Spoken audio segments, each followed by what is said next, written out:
Everyone thinks they know Annabelle.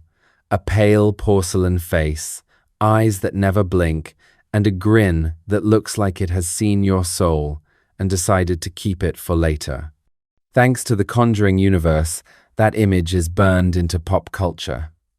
But here is the twist. The real Annabelle is not porcelain, not even close. She is a Raggedy Ann doll. Soft, friendly, with a little triangle nose. The kind of toy your grandma would gift you, not the kind you expect to kill you. Hollywood gave her a facelift because, let's be honest, no one is buying tickets to watch a cuddly toy smile at them. This is where the story gets interesting. Most viewers know the Annabelle spin-offs. They know she has her own trilogy, her cameo moments in the Conjuring movies, her glass case in the Warren Museum. She has become a horror icon, right up there with Freddy, Jason, and Chucky. But few know the real files. Few know what the Warrens actually said about her. Few know that this was never supposed to be a simple haunting. It was something darker, something older, something that did not belong to the world of cute children's toys. The Warrens did not believe this was a little girl's spirit trapped in a doll. They claimed it was a demonic entity. A being masquerading as a child to earn trust, to slip under the radar, to sneak into lives with innocent charm. Think about that. A demon whose game plan was to be a plush companion. Imagine being the poor demon assigned that gig. Other demons get castles, storms, and possession of popes. You get yarn hair and a stitched-on smile. Talk about a downgrade. Yet, that downgrade worked. The doll was gifted to a nursing student in the 70s. At first, it seemed harmless. Then the strange notes appeared, written on parchment paper no one owned. Then the scratches on skin. Then the growling in the dark. Until finally the Warrens stepped in, declaring that this was not a ghost at all. It was a demon, using the doll as bait, and the end game was possession of the living. So that is the question we are left with. Who really is Annabelle? What kind of entity hides behind her cloth face, pulling the strings? And why has this doll, of all things, managed to terrify audiences across decades and continents? The movies gave us porcelain horror, but the real story is stitched together with folklore, demonology, and just enough truth to keep people from opening that glass case.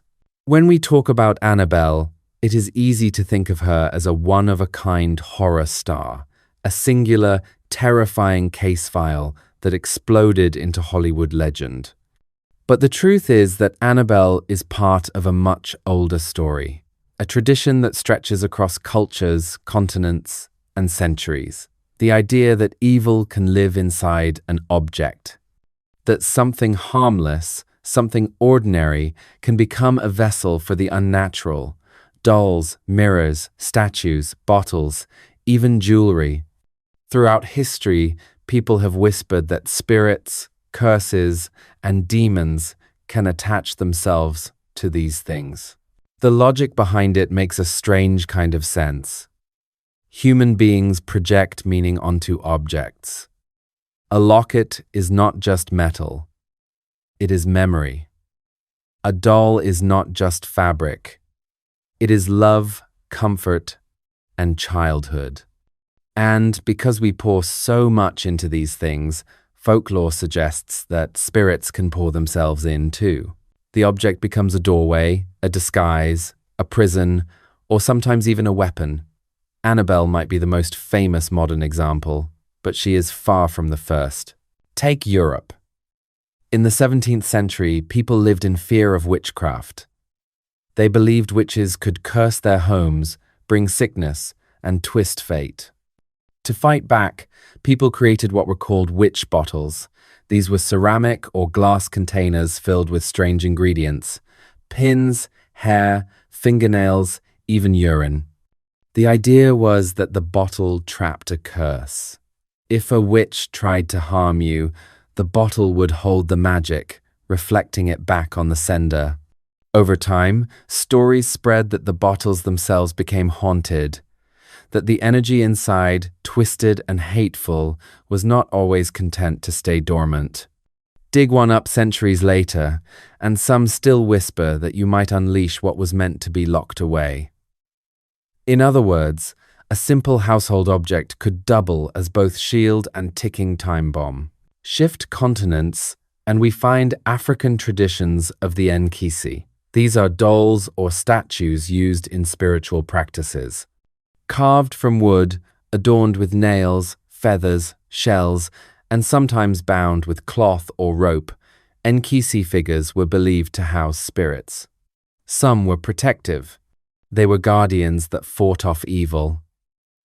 Others were invoked to curse enemies, to deliver justice through supernatural means. The power of the Nkisi did not come from its physical form, but from the spirit invited to dwell inside. It was not just a symbol, it was considered alive. And once you accept the idea of an object as alive, the line between sacred and haunted gets blurry very quickly. Christian folklore also tells its share of cursed relic stories. Relics, in the traditional sense, were meant to be holy, bones of saints, fragments of the cross, sacred garments. But there were also warnings that relics could be faked, corrupted, or desecrated.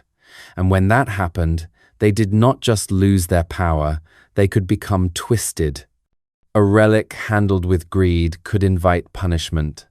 A sacred image defiled could radiate misfortune. Stories from the medieval period describe statues that wept blood, crucifixes that groaned at night, or chalices that brought sickness instead of salvation. Again, ordinary objects infused with extraordinary, often malicious, force. Notice the pattern here. From witch bottles to Nkisi to relics, humans across history have created vessels for invisible forces, sometimes to protect, sometimes to curse, sometimes by accident. And once you accept that a spirit can live in a thing, it is not a big leap to believe a spirit could live in a toy. Children's toys make especially eerie vessels because they sit at the intersection of innocence and vulnerability. A doll is supposed to be a friend, a companion. It has a face, it looks back at you, it is meant to be alive in a playful way, which is exactly why stories of dolls becoming truly alive hit so hard. The betrayal cuts deeper. The object designed for love and safety becomes the thing that harms. Early stories of haunted dolls and toys already existed long before Annabelle made headlines. In Germany during the 19th century, there were whispers of puppets carved with cursed wood that laughed at night. In Victorian England, porcelain dolls were said to move their eyes when no one was watching. Sailors told tales of figureheads from ships, those carved wooden women at the bow, that could trap the souls of drowned men and whisper to crews in storms. Even teddy bears, a much newer invention, were sometimes blamed for unexplained accidents in the early 20th century. These stories were not blockbuster films, but they planted seeds. They primed audiences to see toys as potential gateways to the uncanny. And then there is the uncanny valley effect. The psychological discomfort we feel when something looks almost human, but not quite. Dolls fall right into that valley. They smile when they should not. They stare too long. They are lifeless but shaped like life. Folklore takes that unease and builds it into narrative. If you already feel creeped out by a doll, it is not hard to believe that something inside it might be watching. Annabelle's case fits neatly into this global tradition. A Raggedy Ann doll is the perfect symbol of comfort turned sinister, soft fabric, wide smile, stitched nose, the last thing you would associate with malice. Which is exactly why the story resonates. It is betrayal in its purest form. The demon does not choose a sword or a crown. It chooses a child's toy. It chooses to hide in plain sight. Think of the cultural fear this taps into. It is not just about haunted objects. It is about the everyday turning dangerous. The bottle on the shelf, the relic on the altar, the doll in your bedroom. Folklore thrives on this inversion. Evil does not always come roaring with horns and fire. Sometimes it comes stitched, smiling, sitting quietly in the corner, until you notice too late. Another layer here is manipulation. Haunted objects often deceive. A witch bottle seems protective until it leaks poison. A relic seems sacred until it spreads disease. An enkisi can be a guardian or a weapon depending on the spirit inside. The theme is betrayal. You trust the object. You welcome it into your home. And then it turns on you. The Warrens leaned heavily on this theme in their framing of Annabelle. They said the entity was not a child's ghost, but a demon pretending to be one. It tricked the nursing students who owned the doll, making them believe it just wanted love and compassion. But the reality, according to the Warrens, was that the demon wanted access, permission to infest, then possess. The doll was never the end goal. It was the bait. Folklore across the world has warned us about that exact pattern. Do not trust the vessel at face value. Do not assume innocence just because the object looks harmless. Evil loves a mask. And sometimes, the more harmless the mask, the more effective the deception. When Hollywood adapted the Annabelle story, they understood this instinctively. They exaggerated the doll's face to make it visually terrifying. Yes. But the underlying concept was already terrifying without the makeover. A demon in a doll is just the latest chapter in a long history of spirits in vessels. The uncanny made flesh through objects. A Raggedy Ann doll may not look scary to the eye, but to anyone who knows the folklore behind haunted objects, it is the perfect candidate. So when we talk about Annabelle, we are not just talking about a single cursed toy from the 70s. We are talking about centuries of human belief. The European farmer burying a witch bottle under his doorstep, the African priest nailing charms into a wooden figure, the medieval peasant kneeling before a relic that might be holy or cursed, and the child hugging a doll at night, not knowing that somewhere, deep in the fabric, something might be hugging back. Annabelle is folklore in modern clothes. She is the heir to a lineage of haunted vessels, proof that the fear of cursed objects never really left us. It just found a new face, or in this case, a cloth one with red yarn hair. In the 1970s, the story of Annabelle officially entered the world of demonology. It was no longer just a whisper of folklore or a distant legend. It was a documented case file, stamped with the names Ed and Lorraine Warren. The Warrens were already gaining a reputation as America's most famous paranormal investigators. He was a self-described demonologist. She was a clairvoyant. Together, they built a career out of chasing the supernatural, blending Catholic faith with investigative flair. And when two young nurses reached out to them about a doll that would not behave, the Warrens found the perfect case to define their brand. The nurses were Donna and Angie. Donna's mother had bought her a large Raggedy Ann doll as a gift. At first, it seemed like nothing more than a kitschy decoration, a cheerful toy propped on the couch. But then the strangeness began. The doll started to move on its own. Nothing dramatic at first. A shift in position, an arm raised, legs crossed differently, the kind of change you only notice if you pay close attention. But soon the movements escalated. The doll would appear in different rooms, sitting at the dining table, waiting in the hallway, crouched by the door. It was not just shifting, it was traveling. Then came the notes. Handwritten scraps of paper with messages like, "Help us," or "Help Lou." Lou was a friend of the nurses, and he was especially unsettled by the doll. The strangest detail was that the notes were written on parchment. No one in the apartment owned parchment. Yet the messages appeared, as if conjured out of nowhere. Fear turned to dread when physical harm entered the picture. Lou claimed he was attacked in his sleep by an unseen force. He woke with claw-like scratches across his chest. Wounds that burned but healed unnaturally fast. It was no longer just an oddity, it was dangerous. The nurses reached out to a medium who told them the spirit of a little girl named Annabelle Higgins was attached to the doll. The story went that Annabelle had died tragically on the land where their apartment now stood. Her spirit sought love, recognition, companionship. The nurses, compassionate by nature, accepted the explanation. They tried to treat the doll kindly, to comfort the child's spirit they believed was trapped inside. But this kindness only seemed to make things worse. The disturbances escalated, the scratches returned, and the doll grew bolder.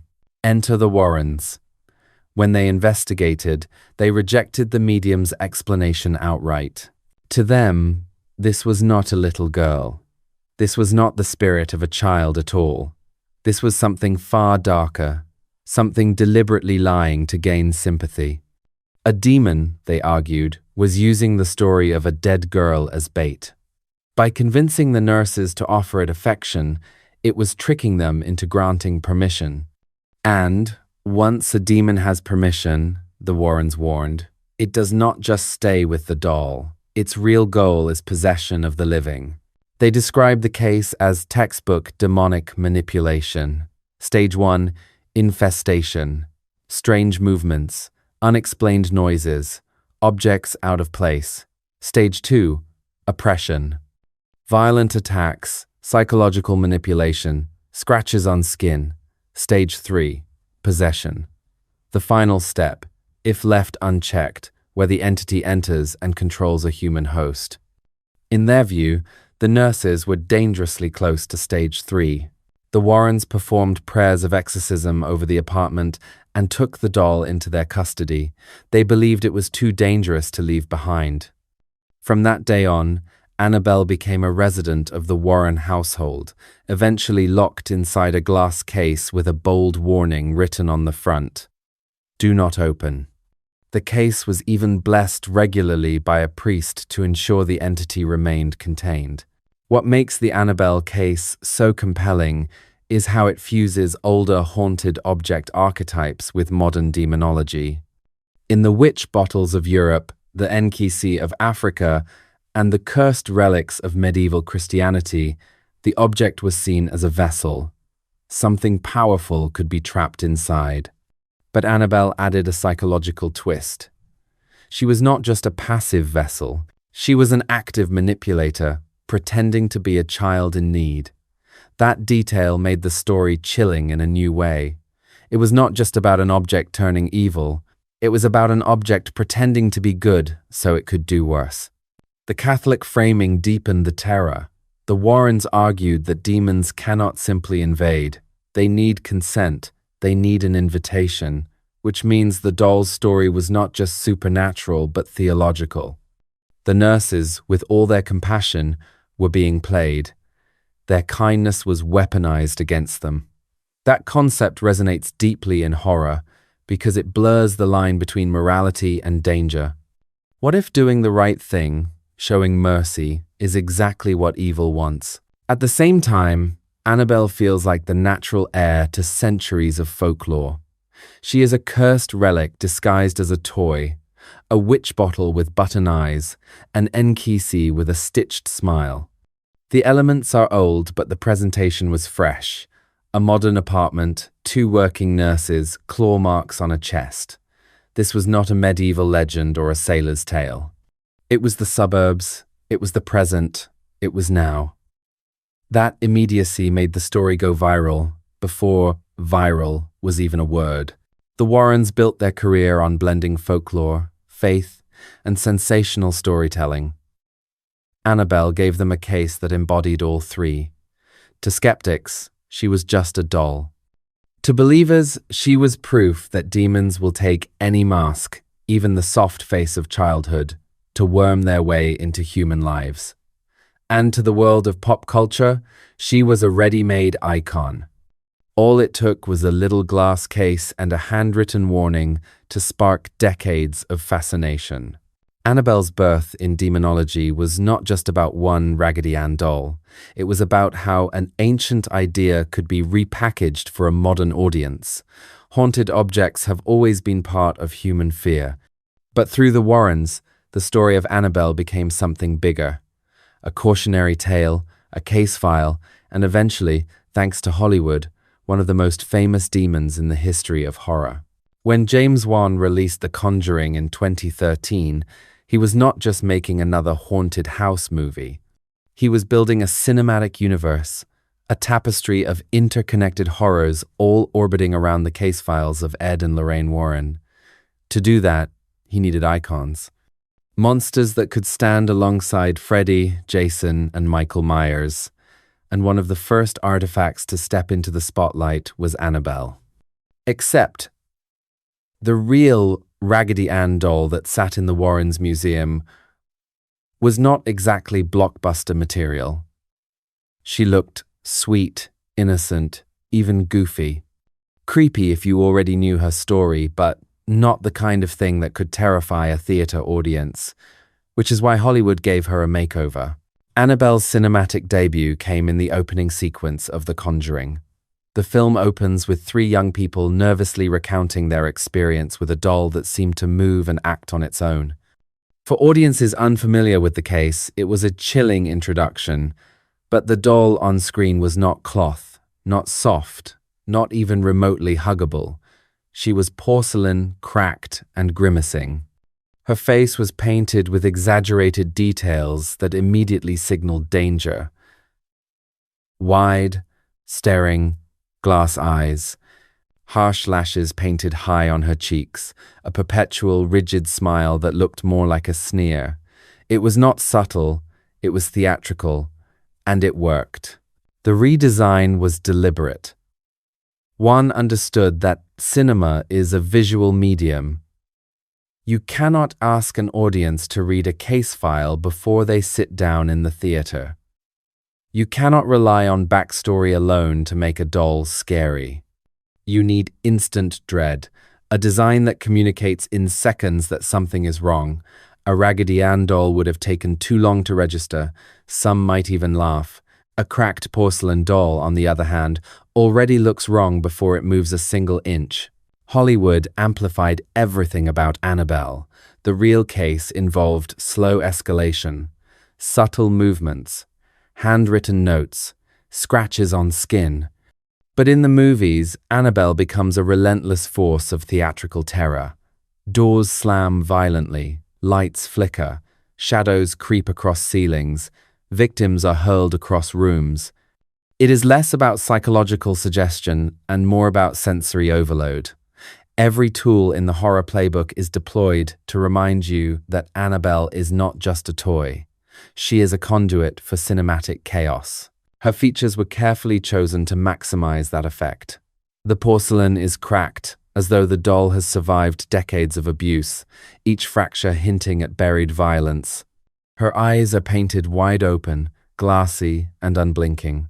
They catch the light in unsettling ways, reflecting just enough to look alive, but never warm.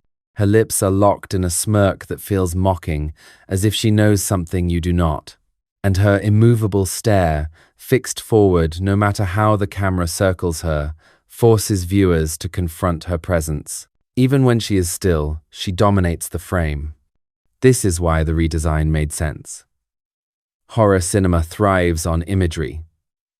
Think of the hockey mask for Jason, the burned face of Freddy, the pale mask of Michael Myers. These are not just characters. They are visual brands. They can be recognized instantly on a poster or a t-shirt. Annabelle needed that same visual shorthand. The Raggedy Ann version simply did not carry the weight.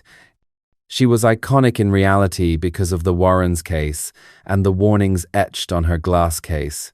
But on screen, she had to earn her reputation in seconds. The cracked porcelain face solved that problem. The transformation also fit the era of horror audiences. By the 2000s and 2010s, cinema-goers were used to big spectacle. The Paranormal Activity series had shown that subtle scares could work, but most mainstream franchises leaned toward visual excess. James Wan himself had cut his teeth on Saw, a franchise built on grotesque visuals and elaborate traps. For Annabelle to stand out, she needed to be visually loud even when she was silent. A doll that looked haunted before she ever twitched. And it worked beyond the initial film. Annabelle spun off into her own trilogy. Annabelle, Annabelle Creation, and Annabelle Comes Home expanded her mythology far beyond the original case. We saw her origins in a grieving family who invited evil into their home. We saw her torment new victims across generations. We saw her locked away in the Warren Museum, only to unleash chaos when her case was breached. None of this matched the real story in exact detail, but that was never the point. Hollywood was not making documentaries, it was crafting mythology. In doing so, Annabelle became the connective tissue of the Conjuring universe. She appeared not just in her own films but as cameos in others, signaling that all of these stories lived in the same shared world. She was the cursed object par excellence, the thread that tied disparate horrors together. And in a way, that mirrors her real-life reputation. In the Warren Museum, Annabelle was not alone. She sat among dozens of other cursed relics, but she was the star, the one people whispered about most. Hollywood simply amplified that role, giving her center stage on the biggest screen possible. There is an irony here. The real Annabelle's terror comes from how ordinary she looks. A sweet, harmless toy hiding something monstrous. Hollywood flipped that. They stripped away the innocence and made her look terrifying right from the start. And yet, both versions work for their medium. In real life, fear often comes from betrayal, from the ordinary turning strange. In film, fear often comes from immediacy, from a face that signals danger before you even know the backstory. Raggedy Ann chills you because you would never expect her to be dangerous. Porcelain Annabelle chills you because you cannot imagine her being anything but. So while skeptics love to point out that the real Annabelle looks nothing like the movies, that criticism misses the point. Hollywood was never trying to give a faithful reproduction. It was trying to create a horror brand, something that would terrify in trailers, posters, and Funko Pops. Something that could anchor a franchise. And in that sense, the cracked porcelain doll is perfect. She is theatrical, iconic, and instantly recognizable. The redesign also plays into deeper symbolism. Porcelain is fragile, but also sharp when broken. It suggests both innocence and violence. A doll meant to be cherished, now fractured and dangerous. The cracks imply hidden history, trauma baked into her very skin. The glassy eyes speak to the uncanny valley, the almost human stare that feels alive but soulless. The immovable smile embodies the horror of mockery, as though the demon inside is laughing at our fear. Each design choice amplifies a psychological trigger, and modern audiences, whether they know it or not, crave that clarity. They want their monsters to look like monsters. The Raggedy Ann version demands belief in backstory, in case files, in demonology. The porcelain Annabelle demands nothing but a glance. She terrifies on sight, which is why she has secured her place not only in horror cinema, but in the broader landscape of pop culture. From case file to cinema screen, Annabelle's transformation tells us as much about storytelling as it does about demons. In life, she represents the betrayal of innocence, the horror of trust twisted into danger. In Hollywood, she represents the power of image, the way a cracked face can carry centuries of fear in a single frame. Both are effective, both are terrifying, and both remind us that the scariest stories are not always faithful to reality. Sometimes they are faithful to the way we fear. Annabelle may have started as a strange case file in the Warrens' collection, but today she is one of the most recognizable faces in modern horror. And that leap from Raggedy Ann curiosity to international cultural icon came almost entirely through the Conjuring universe. James Wan's films did not just retell a spooky story.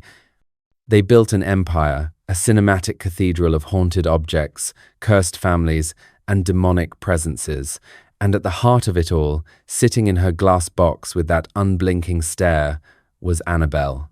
The Conjuring's success in 2013 was the spark.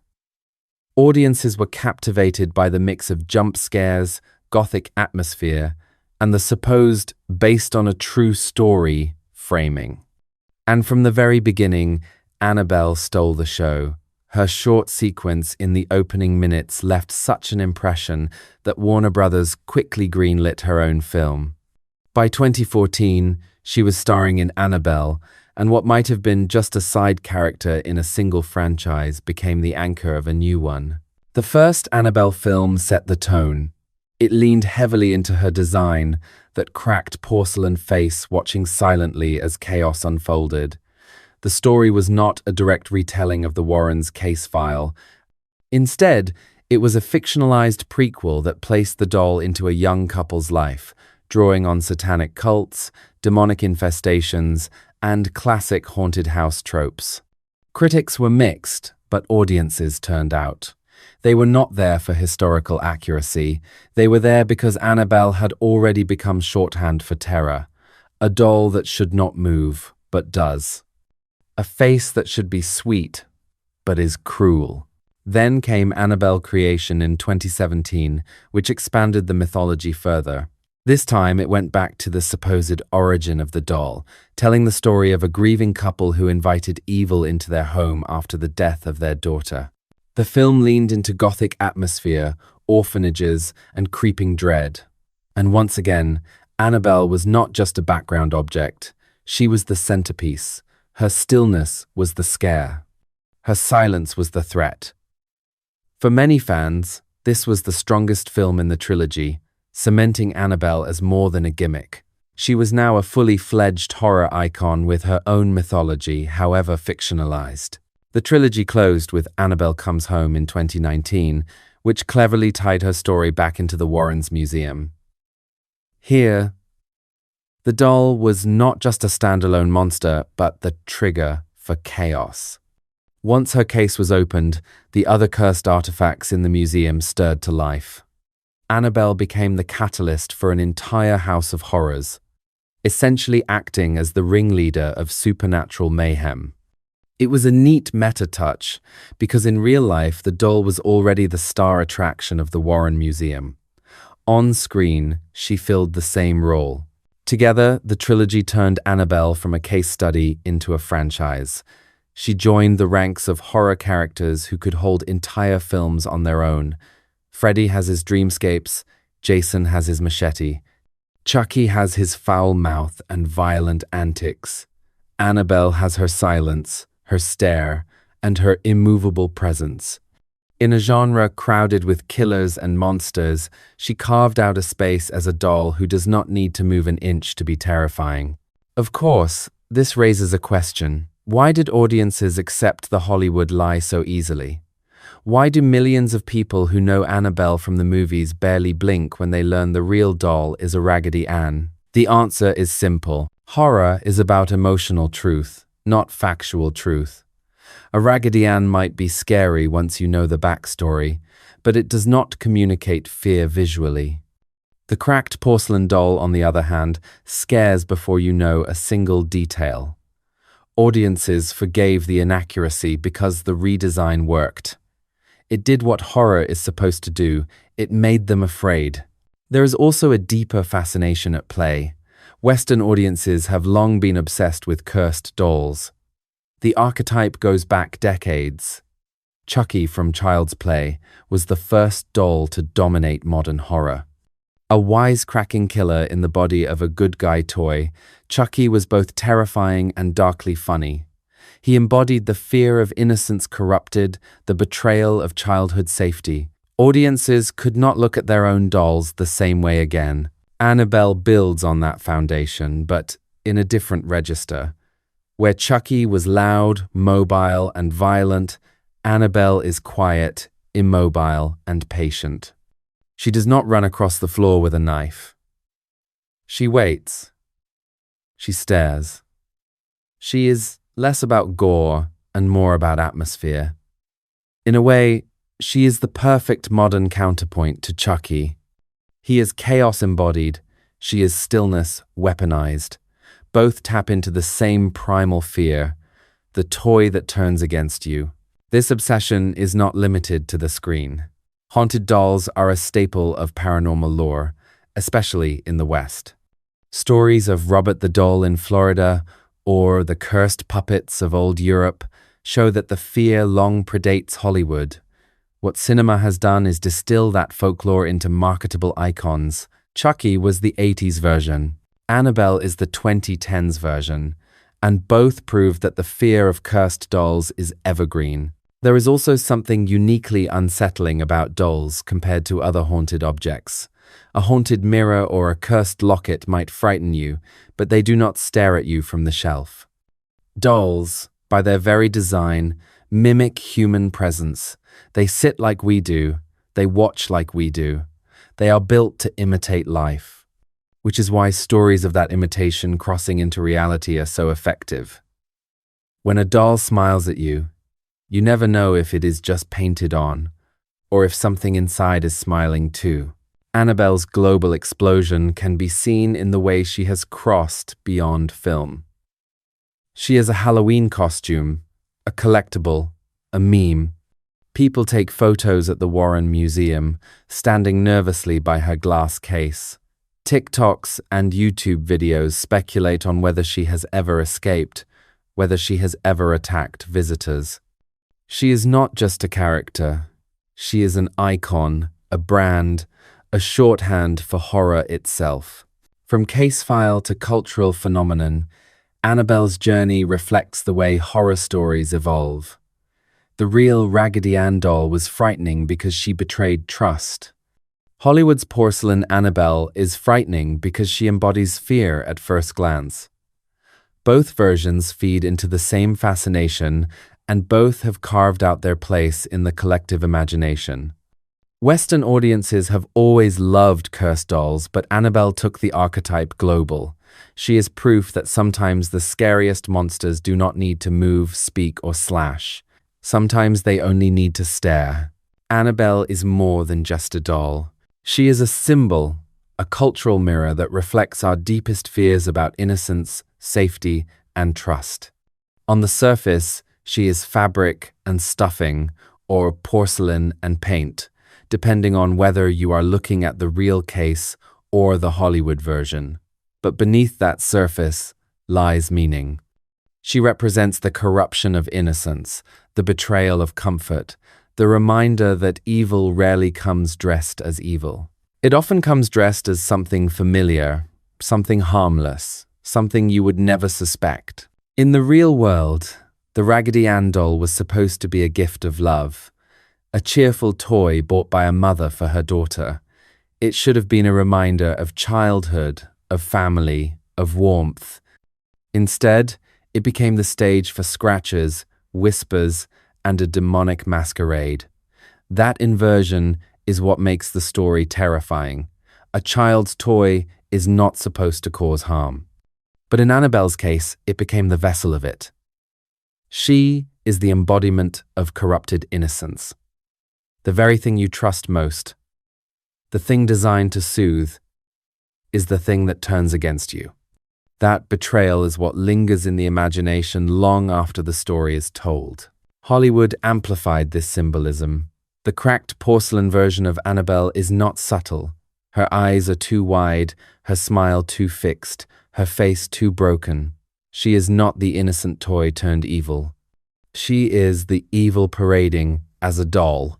In cinema, she represents corrupted innocence visually, without needing explanation. One look tells you that something once pure has been damaged beyond repair. The cracks in her face are the cracks in trust, in safety, in the illusion that childhood is always a sanctuary. Then there is the case. In the Warren Museum, Annabelle is locked inside a glass box. On it is written a simple warning, "Do not open." That glass case is as iconic as the doll itself. It symbolizes the attempt to contain evil, to trap it, to keep it separate from the world. But it also symbolizes fragility. Glass is easily broken. Safety, in this story, is always one accident away from shattering. The case is both reassurance and reminder. Evil is locked away, yes, but it is still there, still present, still waiting for the moment when the barrier fails. In real life, The glass case made Annabelle a kind of warning talisman. Visitors to the museum looked at her not just as an object, but as a lesson. She reminded them that the supernatural, if you believe in it, could be bound but never destroyed, that evil could be managed but never eliminated. She was the caution behind the carnival, the reminder behind the spectacle, a silent face that told everyone, do not underestimate what looks harmless. In cinema, the case serves a different function. It becomes a narrative device, a loaded gun on the mantle. You know the case will be opened, that the seal will be broken, that the fragile barrier will not hold, and when it does, chaos spills out. The locked case is less about reassurance and more about anticipation.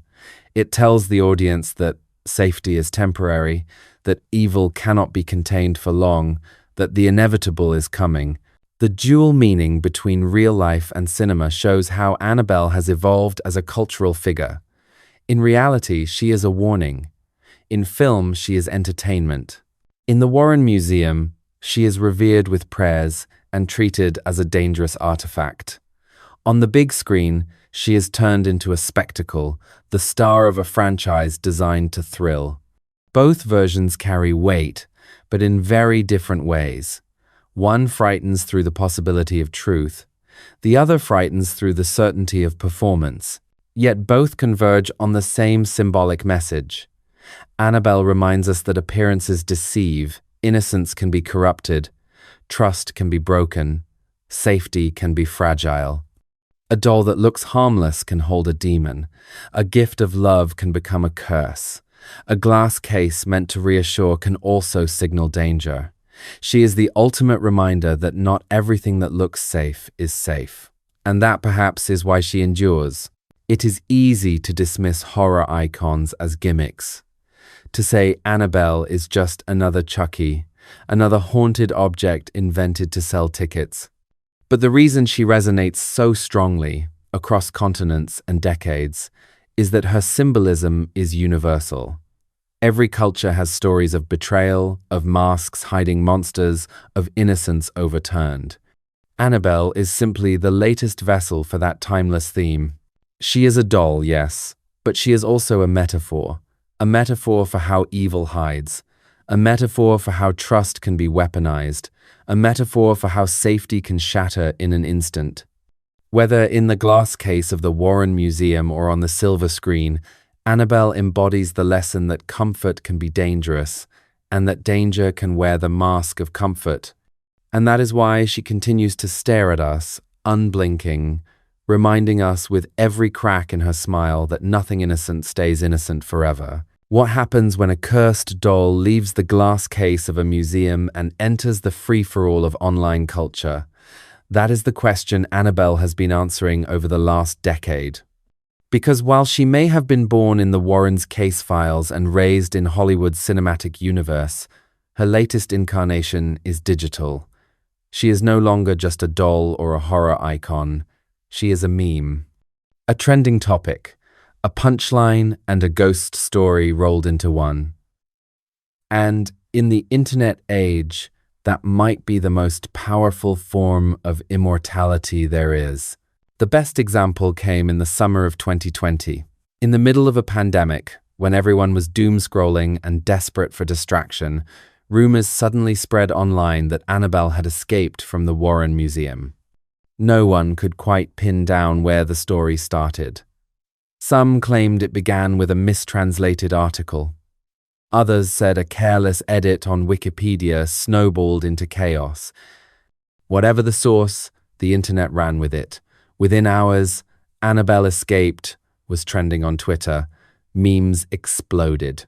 Photoshopped images showed her on vacation, at McDonald's, voting in elections, even running down highways. The world collectively joked about what was supposed to be one of the most dangerous haunted objects in existence, casually walking out of her case. The irony was delicious. In real life, the entire mythology of Annabelle revolves around being locked up. The glass case, the priest's blessings, the warning not to open the door. She is the definition of a containment story, and yet, in the online version, containment is broken every time someone makes a new meme. She is constantly escaping, constantly out in the world, turned into content for likes and retweets. The digital Annabelle is impossible to keep trapped. This raises an interesting question. Is Annabelle still scary when she is trending on Twitter? When she becomes a meme, does she lose her teeth? On the surface, yes. It is hard to be terrified of a doll when you have just seen her photoshopped into a Starbucks line. Humor defangs horror. That has always been true. Once we laugh at a monster, we rob it of some of its power. But at the same time, memes keep Annabelle alive in a way the glass case never could. The Warrens Museum was visited by a few hundred people a year. A viral rumor reaches millions overnight. Every joke, every meme, every hoax adds another layer to her legend. People who might never have watched The Conjuring or read a case file now know the name Annabelle because she trended. Horror in the meme age is not about keeping monsters terrifying at all times. It is about keeping them present, circulating, refusing to let them fade. And there is a deeper irony here. Memes are a form of digital haunting. They repeat, they spread, they show up uninvited in your feed. You might not believe in demons inside dolls, but you cannot deny the way Annabelle continues to appear in places she does not belong. That is, in a strange way, perfectly on brand. She is supposed to be contained, but she never is. Not in stories, not in films, and not online. So while Annabelle may not make your heart race when you see her trending, she remains effective as a cultural figure. She has transitioned from object of fear to object of fascination, from cursed relic to internet icon. And that transformation is not a downgrade. It is an evolution. Because in the meme age, being joked about is another form of being believed in. The punchlines only work because people already know she is supposed to be scary. Annabelle, the meme, might make us laugh more than scream, but she still carries her core symbolism into the digital age. She reminds us of containment that cannot hold, of innocence that hides malice, of safety that is always fragile. Whether in a glass case or a Twitter thread, she continues to unsettle even when we are laughing at her. Because somewhere beneath the jokes, we all know what the Warrens would say. The doll is never just a doll. And maybe, just maybe, she really did escape. Annabelle exists in two worlds at once. In one, she is a real case file, a Raggedy Ann doll locked inside a glass box, whispered about by believers and skeptics alike. In the other, she is a Hollywood icon, a cracked porcelain nightmare who anchors one of the biggest horror franchises of the last decade. Both versions are terrifying in their own way, but for different reasons. The real Annabelle frightens because she looks harmless. The movie Annabelle frightens because she looks anything but. Together, they create a perfect duality, the occult relic and the cultural brand. Her glass case at the Warren Museum is not just a piece of paranormal history, it is a cultural mirror. Visitors do not just look at Annabelle, they see their own fears reflected back at them. The fear that innocence can be corrupted, the fear that safety is fragile, the fear that something you trusted might betray you. Even skeptics who laugh at the idea of a haunted doll tend to read the sign on the glass, "Do not open," and step back just a little. That is the power of Annabelle. She makes you doubt, even for a second, whether safety can hold. On the screen, she has become larger than life, no longer just a talisman locked away. She is a global star with her own trilogy, her own merchandise, her own fan theories. Hollywood turned her from a warning into entertainment, but the core symbolism survived. Whether Raggedy Ann or porcelain monster, Annabelle reminds us that evil does not always roar.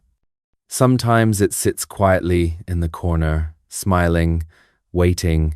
And now, in the age of memes and trending hashtags, she has achieved a strange kind of immortality. When rumors spread that Annabelle had escaped, the internet laughed.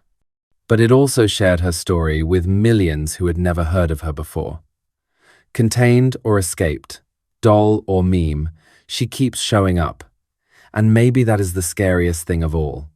You cannot keep Annabelle locked away, not in a museum, not on a movie screen, and certainly not in your social media feed. Good luck trying to put her back in the box if she is already in your algorithm. So here is the question I will leave you with. Which other cursed objects or demons should we unmask next? Because Annabelle may be the most famous of them all, but she is far from alone. The world is full of haunted mirrors, cursed statues, and demons hiding behind ordinary faces. Tell me which ones you want to see next, and we will open the case together. Just maybe not literally. I hope you enjoyed this story. If you liked it and want to listen to more, feel free to subscribe and put on your notifications. I upload almost every day. Wish you all the best.